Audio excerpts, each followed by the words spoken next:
Aitäh. Märt Sults, palun. Aitäh, hea juhataja, hea minister. Kuigi me oma esimesel küsimusel vastust ei saanud, aga tühja sellest, aga kiiduväärt on see, et tõstate kahjulike harjumuste tubaka ja alkoholi aktsiisi lootusega, et siis juuakse vähem, võib-olla või tarbitakse vähem, aga samal ajal tubaka ja alkoholi vähem tarbimine toob kaasa teiste kahjulike harjumuste teket, nagu magusad süüakse, krõpse, igasugust muud jälkust aetakse näost sisse. Tähendab, kas te ei ole näinud ette, ma teie eelnõus ei näinud seda asendustegevuste leidmine, ehk tähendab, kuna teie nagu vältisite soodusmaksude tegemist sportimisele ja kõikidele muudele asjadele, siis millega te asendate alkoholi ja suitsu? Aitäh teile! Aitäh teile!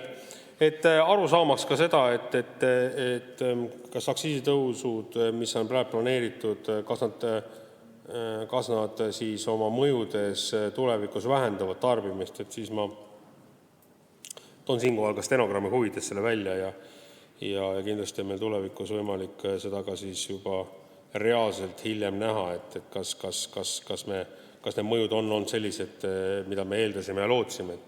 Et ma võin küll öelda, et vaadates nüüd lähiaastate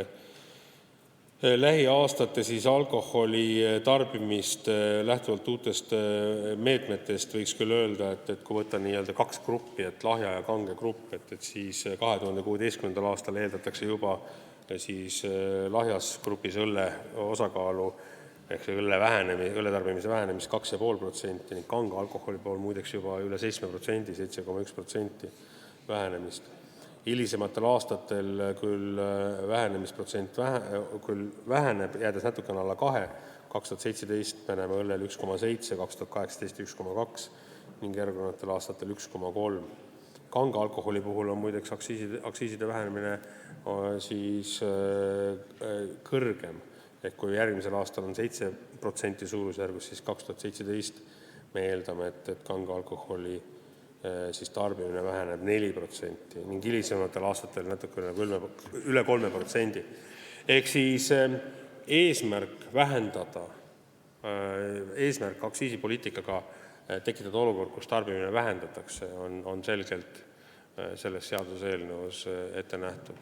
Võimalikud muud meetmed, et kas kartulikrõpse hakatakse rohkem ostma või midagi taolist, siis seda sellist analüüsi ei ole tehtud, ma arvan, et ka küsija ei eeldanud, et sellist meedet me peaksime või sellist mõjuanalüüsi peaksime praegusel hetkel tegema. Aitäh teile!